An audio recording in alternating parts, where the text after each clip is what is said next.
woke me up out of a nap.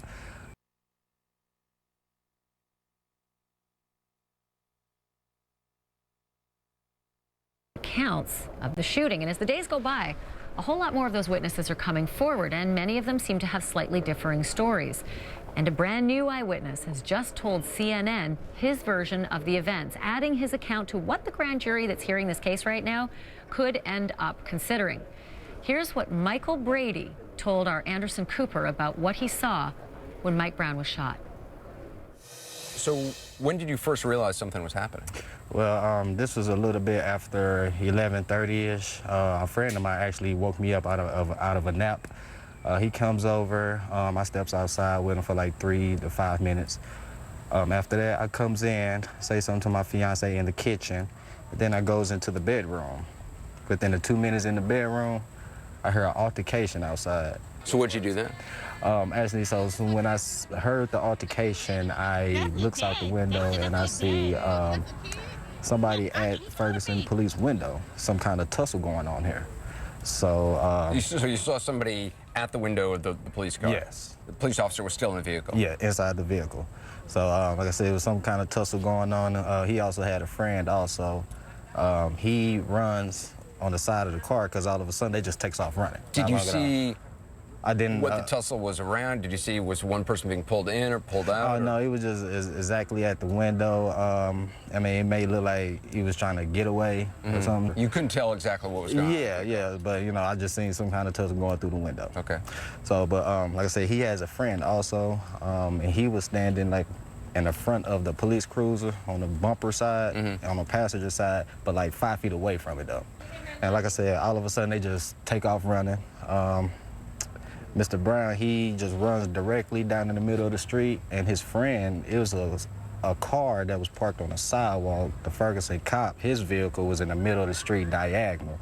So like I said, they take off running. Had there been a shot when there was still that tussle in the police car? I didn't hear the shot. Okay. I didn't hear the shot. Quite a few people that was around said they heard a shot go off in the car. Maybe. But the important thing is what you heard. Right, you did not hear it. Right. So I definitely didn't hear that. Okay. So like I said, his friend takes off running, and like I said, the parked car was on the sidewalk, and like I said, it was probably like 5 feet away from the police cruiser in the middle of the street.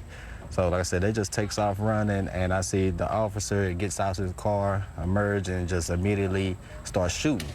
So let me see. You saying he immediately started shooting? He didn't. You're saying he didn't say anything. He didn't. Like I said, I didn't hear because everything. I'm still in the window. Okay. I'm still in the window. So when he gets out the car, I see the first shot as Mr. Brown. Like I said, he directly in the middle of the street, running with his back turned, running away, and he's probably about 20 feet down. And his other friend, he's around the car on the trunk side of it. So I see him, you know, looking up at the cops just to see where he's at. But when he gets out the car, he lets out like 1 or 2 shots. But at that time, he's already passed his own police vehicle. And Mr. Brown's friend, where he ran to, as he was in his gun shooting range, you know, position, he walked past the vehicle to where his friend ran to. So I think that the officer knew where his friend is. So, but I'm just saying that it's showing me that he wasn't shooting at his friend.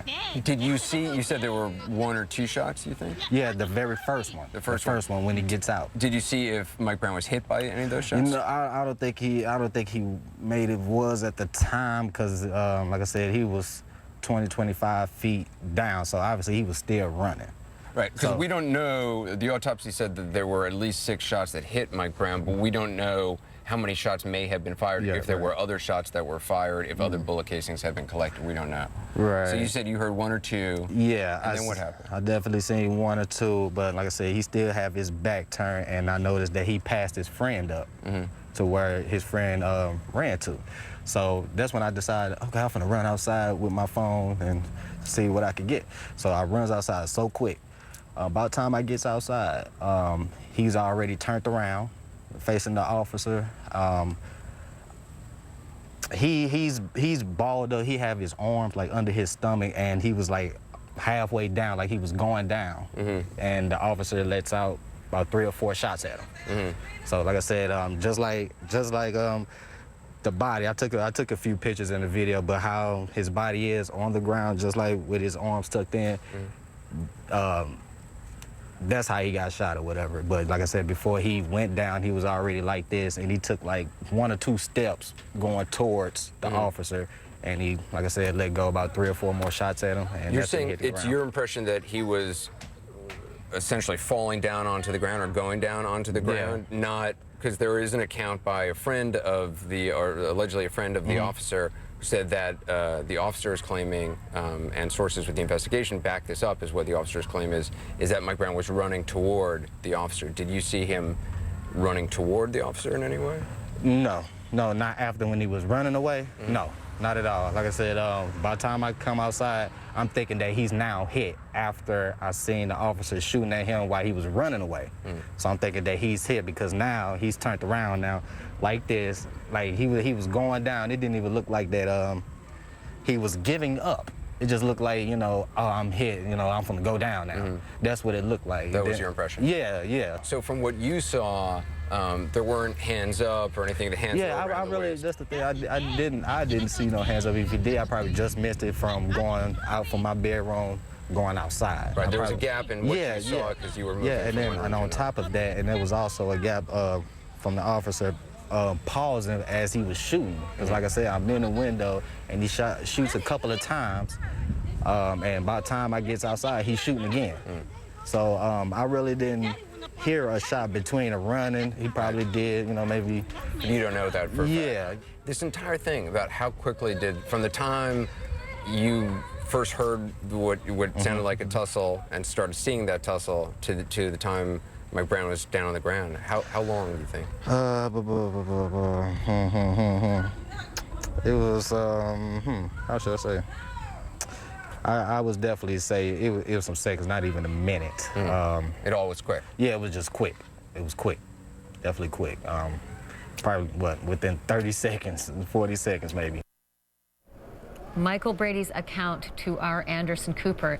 Interestingly enough, as of last night when he conducted that interview, Michael Brady had not been canvassed by any federal authorities yet. So you can only imagine that of the 100 or so witnesses that have been interviewed by the feds, there's still more to be interviewed before the full story could possibly be reached. And by the way, his version is the latest of several different witnesses who've come forward to describe the shooting of Michael Brown, at least come forward to the press. Certainly other people have spoken quietly to authorities. But how will the differing stories impact any case that could be brought against Officer Darren Wilson? You'll find